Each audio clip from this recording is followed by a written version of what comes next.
Welcome everybody to the Wake Up Call channel. I stumbled upon this clip from the late 80s and early 90s, interviews with a guy who wrote a book, who goes by the name FM 2030. And I'm laughing because, of course, FM probably means, well, we know FTM and what it stands for, right? Female to male or male to female, because these people play roles. Now, I don't know if this guy is a FTM, but he certainly is a government operative who was talking about transhumanism way before anybody really had a clue about it. And I'm going to play for you these clips that aired on Larry King and on CNN, where they were actually covering some of the stuff that he was talking about it as if he was crazy. It's kind of ironic how normalized all these things have become since then.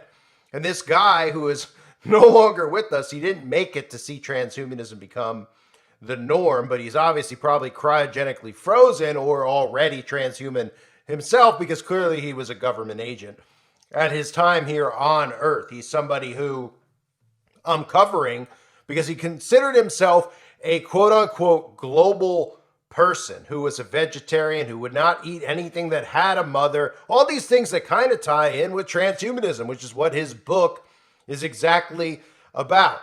And I'm covering it as well because of the year 2030, because he said all these things would be here in 2030. And how convenient that about a decade ago, the United Nations, which is our world government, which is supposed to serve the purpose of nobody really knows, to be honest with you. You just hear it and you go, oh, it sounds smart. It sounds like people who I don't know much about, who are having a lot of power and control that they shouldn't have. That's exactly what they are.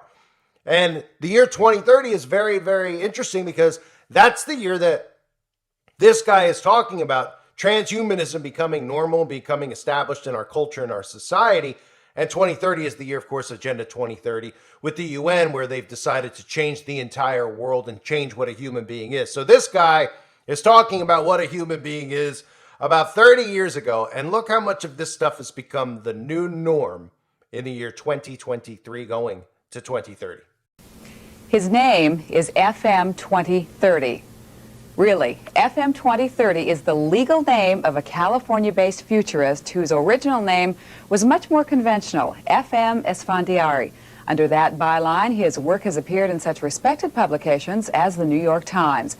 Esfandiari changed his name, he says, to affirm his belief that the years around 2030 will be, in his words, a magical time. FM 2030's latest book is Are You a Transhuman? A checklist of change the author is sure is coming in the 21st century. David George reports on the vision of an original and sometimes outrageous futurist. We began our interview with the man who calls himself FM 2030 at, of all places, a hospital. The same Atlanta hospital where he'd undergone emergency surgery just a few weeks earlier. FM says in the future, hospitals won't just fix our ailing bodies, they'll issue replacements. We will not only be able to replace very nearly any part, any malfunctioning part of the body, but we'll be able to do something infinitely more, I think, exciting. And that is, we just give the person a new body. Whole body. Whole body, yeah, replacement body. One fell swoop or piece by piece? Well, either way, and probably both ways. FM says the number of people walking around today with transplanted organs, artificial limbs, and synthetic body parts is proof that the ultimate makeover is only a matter of time. You know, if we are able to build bridges and ships and even buildings that last for hundreds of years, why can't we build bodies that can last for hundreds of years? Or bodies that can be easily jettisoned or easily replaced? And I believe we will. But won't that increase the strain on a world already running out of room? FM 2030 says there's plenty of room left on Earth, thanks to technology that makes it possible for humans to build cities in the deserts and outposts at the poles and to live almost anywhere we want. And then there's always space. In the coming years and decades, we will spread out across, first, near Earth space, low orbital, Earth orbital, obviously lunar things, Martian colonies and so forth, and later deep space, meaning beyond Mars. So space is really not a problem. Keeping in touch across the miles won't be a problem either if FM 2030's vision of the future comes true. He says satellite technology has already created the beginnings of what he calls a telesphere world, in which people won't just talk, they'll teleconnect. If one is teleconnected, one is plugged in, then there is no far or near.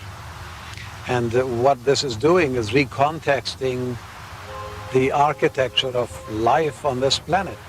Teleconnection, he says, will mean more and more of us working outside the plant or office.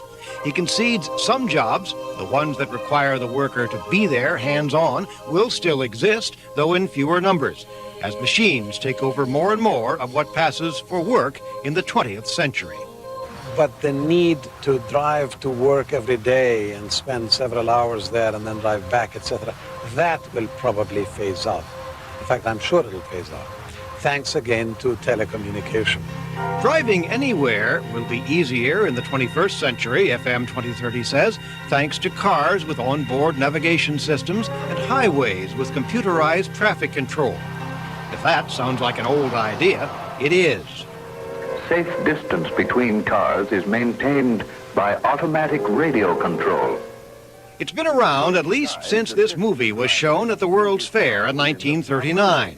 More than 50 years, and we haven't followed through yet. That's right, we still haven't.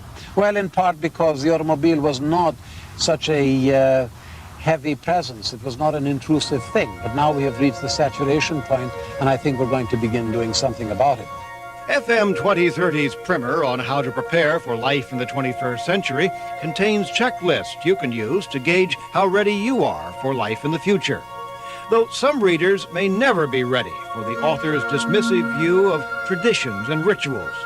Here's what he says about weddings. Wedding ceremonies, these are rituals that allow two people to announce to the world that they now belong to each other. Weddings would be more honest if the bride and bridegroom peed on each other to establish their territory. Keep out, everybody, this is now my property. The idea is that we're moving away from ritual and from exclusivity and territoriality. We're growing more and more fluid, more and more global, more and more mobile. And in the process, less and less human? FM 2030 says yes. The fact that we're no longer of this planet only, and the fact that we're no longer confined to these bodies, leads me to foresee a time, very short, very, very shortly, I'd say in the coming 2-3 decades, when in fact by no stretch of imagination, by no stretch of definition can anyone be called human.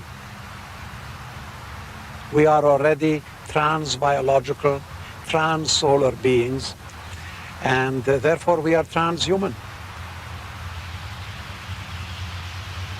And even transhuman is not our final destination.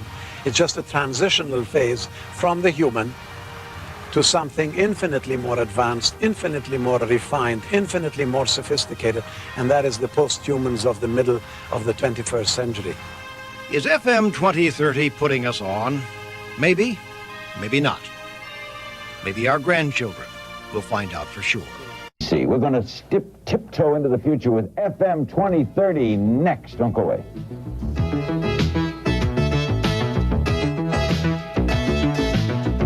Coming up, are you ready for the 21st century?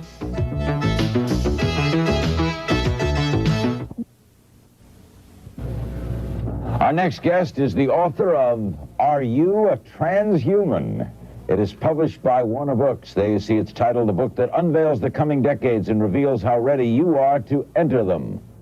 The author is our guest, FM 2030. Omni Magazine says he's a true visionary, daringly original. You actually changed your name, huh? I have, because I changed, Larry. You know, I'm not who I was 10 years ago, 20 years ago. So why did you pick a name with letters and numbers?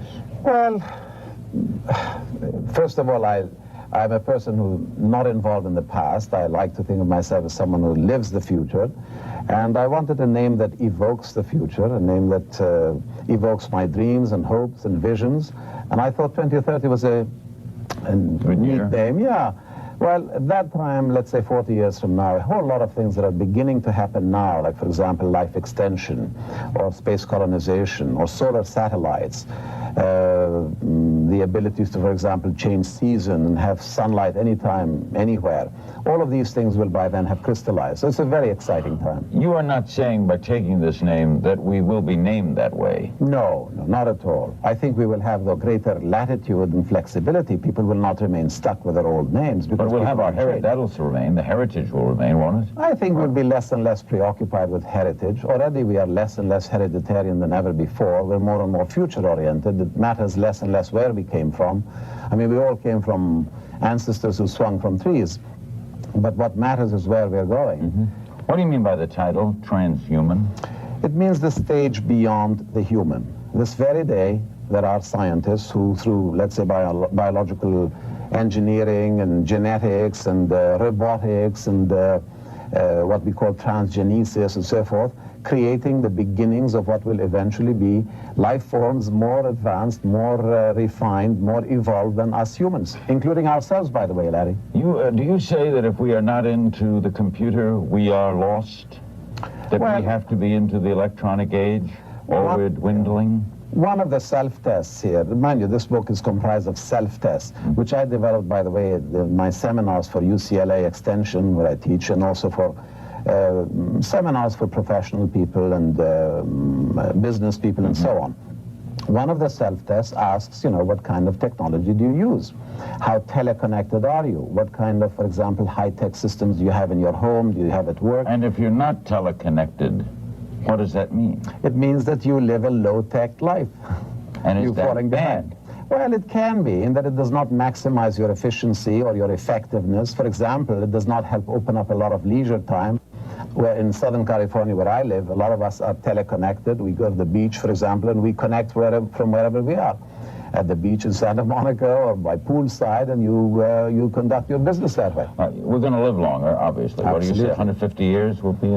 I'd say if you're around in the year 2010, there's a very, very good chance that you'll be around in the year 2030. If you're around in 2030, there's an excellent chance you can coast to immortality. Indefinite lifespans. Mind you, Larry, not with these bodies, and certainly not on this planet only. Jesus, we just missed. No, we haven't. In the breath of lifetime, we missed. Some of us will miss. And I think it matters less and less how old we are. It's for example, one of the self-tests here asks, how immortality-oriented are you? The fact is that we are, you know, making gains, as you well know, in the area of life extension, but many people are just not tuned in. They still have bad lifestyles. You look into the future all the time. That's what you do for a living. I do, exactly. What don't you like? What do you see that you don't like? That it's not happening fast enough. How about, you call for, you think relationships will be bi-coastal, trans-global? Are we going to hop, are people going to go to Japan in 2 hours? Well, yes, we will have what are called hypersonic aircraft, for example, space planes, which will whiz us across the planet in anything like an hour or two. We have the very beginnings of them. We have models, you know, working on them. Are we going to look Star Trekian? Are they going to have those kind of things, global things, and interplanetary landings? I think we will be infinitely more imaginative and more exciting, and I think our biological bodies will be, for example, more durable, more imaginative.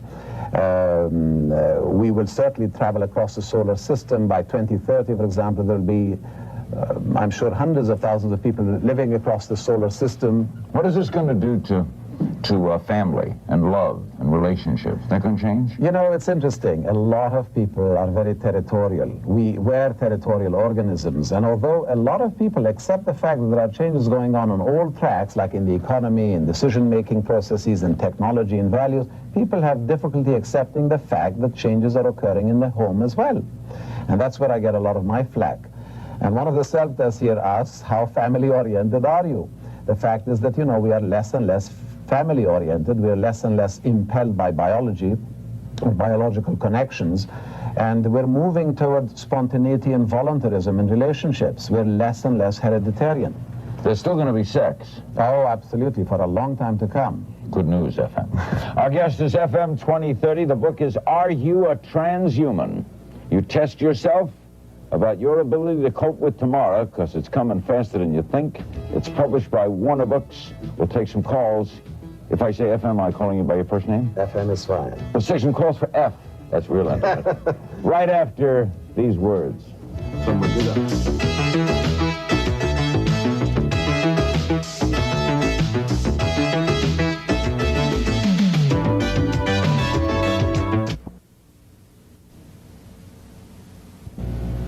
We're talking about tomorrow with FM 2030. Washington, hello. Think there'd be a possibility that knowledge from UFOs will be used in the future? UFOs, we're going to learn about them? Well, I think we're going to, with this very day, we're signaling across the Milky Way, and as we move out into the solar system, I think the opportunities for reaching out across the galaxy and across interstellar space and attempting to make contact are increased. I don't really believe in, I don't think that there is a likelihood that these UFOs are really real. Wouldn't they have contacted us already? I think they would have handled us in better ways than this. I would think. Lawrence, Kansas, hello. Larry, hi. Mr. 2030. Just 2030. 2030. I'd like to ask you, as a futurist, when do you think the government will stop spending these billions and billions of dollars on what they hope will be useless military defense items and start putting it... What's going to happen to things like war? Well, I had hoped you were going to say what will happen to government. Governments are going to phase out. In fact, as we move toward decentralization of authority, of power, of influence, of wealth, you see that the power of central government, for example, right here in the United States, is continuously eroding. Some of the greatest changes in this country in the last 25 years, the women's movement, the civil rights movement, the consumer movement, the environmental movement, the youth movement, the sexual revolution, etc., all these were spearheaded by people outside government. And it's interesting that most of the government, most of the administrations during which these mass movements occurred were able to do very little to stop them. Are we going to see... The point is, yeah, the power is really... Are we going to see the end of nationalism? I think we're moving toward the global age, absolutely. Florence, South Carolina for FM 2030, hello. Yeah, Larry, my question for the gentleman is whether or not he realizes that 2030 is not even on the FM dial. And we'd like to know what FM stands for if you would address that. Does it have any meaning? Well, it stands for me. It stands for future model, future anything. It really has to do with the future. Futurists, how do they... I mean, this is an educated guess, right? Mm-hmm. You don't know this is going to happen, do you? Or what tells you it's going to happen? No, but you know, Larry, we have developed, since the last time, for example, I was on your show, we have refined and fine-tuned methodologies for anticipating changes. We are understanding the dynamics of change better and better. For example, just to give you a quick example, our weather forecasts at one time, let's say 25 years ago, were very inaccurate. 10% accuracy in the early 60s. Today, they're 90% accurate. Give us supercomputers, and in about 10, 15 years, we'll be able to make projections for climatic changes. By the same token, we have genetic profiles. We will one day be able to predict earthquakes. We are able to predict, for example, demographic changes and so forth. We have developed methodology, and we have the technologies to anticipate changes. Things are predictable. Absolutely. Toronto, hello. Yeah, hi, Larry. I want to ask FM 2030. I'm the owner of the oldest tavern in Toronto, Canada, and I want to know what a burger and a pint of beer is going to cost in that year. What year is this, 2030? Yeah. Well, I think in 2030 we will have we're already going to the cashless society, to electronic funds and so forth. I believe there will come a time, perhaps around 2030, maybe 2040, when in fact the whole imperative of money will begin to lose validity, will lose viability. Mind you, this is a whole lot of things will have happened by then. We will have opened up new resources, new raw materials from space, from the moon, from this planet itself. We will have plugged into the sun, which sits 93 million miles away, the generator that puts out 4 million tons of energy and of matter every single second. So we are moving toward an age of post-fossil fuel abundance. We'll be right back with our remaining moments with FM 2030. The book is Are You a Transhuman? If there's an Eastern strike tonight, we will talk about it at length Monday night on Larry King Live with representatives of both parties. We'll be right back.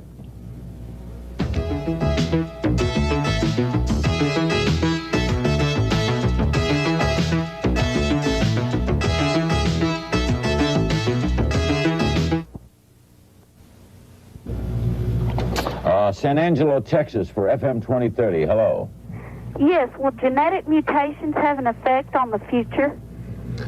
Of course, biological engineering, recombinant DNA, we're at the very beginning of it. In fact, this year or last year, we began what is called gene therapy. We're beginning to replace some faulty genes.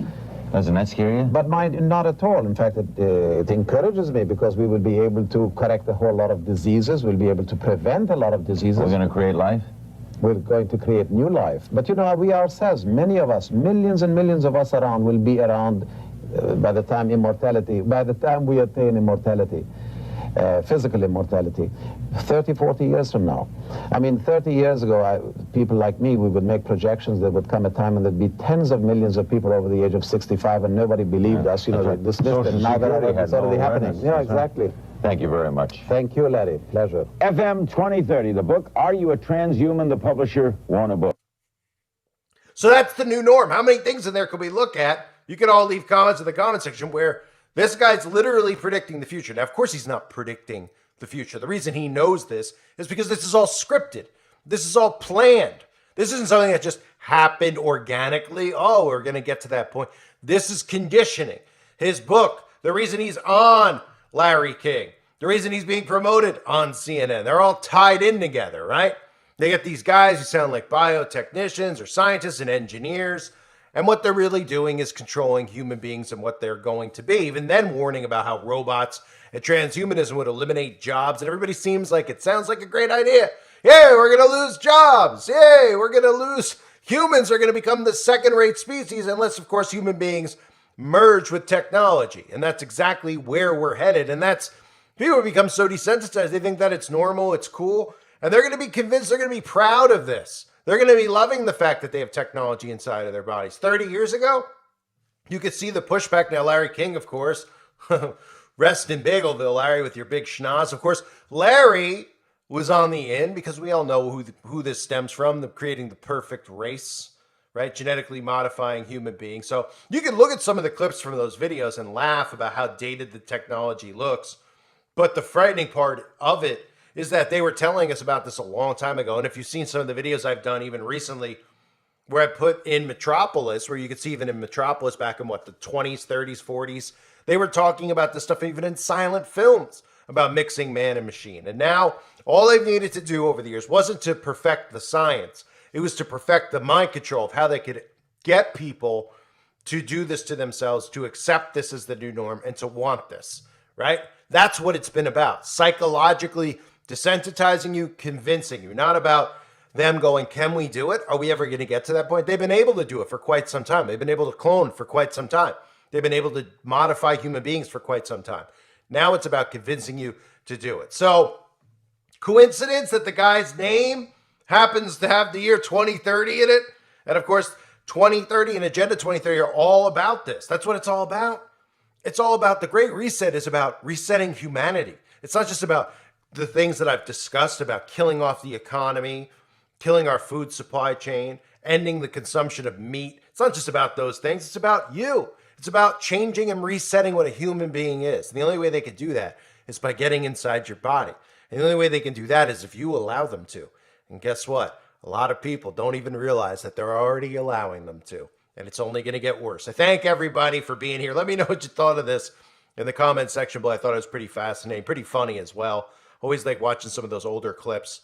They're a good reference point to tell you that this isn't some new type of conspiracy thing. We've all been warning about it. Other people have been talking about it, right? And now with the internet, we can go back and see some of the stuff that they've mentioned to us in the past that are now becoming true.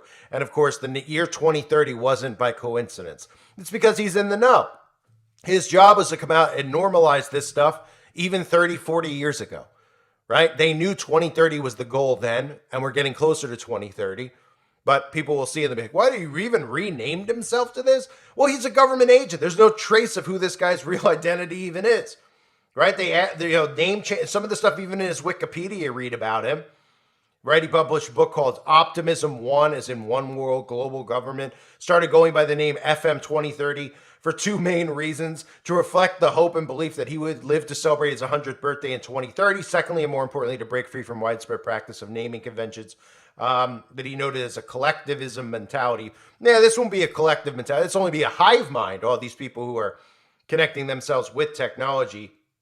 And he goes, he viewed traditional names as almost ways of stamping a label of collective identity varying from gender to nationality on the individual, thereby existing as prima facie elements of thought process in the human cultural fabric that tended to degenerate into stereotyping, fascist, fictionalism, and discrimination. In his own words, conventional names define a person's past, ancestry, ethnicity, nationality, religion. I am not who I was 10 years ago, and certainly not who I will be in 20 years. So these are things that he said, right? And now think about the stuff we live with now, how they've brainwashed people into all this stuff. There's no genders anymore.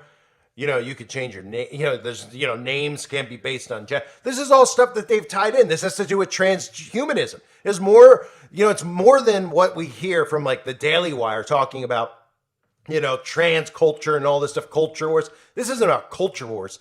This is about transforming human beings, not just on the outside, on the inside, turning humans into something that is completely not what they were, you know, created by God to be. To modify your code so that you're no longer human, that you no longer belong to God. That's what this is about. I thank everybody for being here. I hope you're all doing well. God bless you as always, and your families.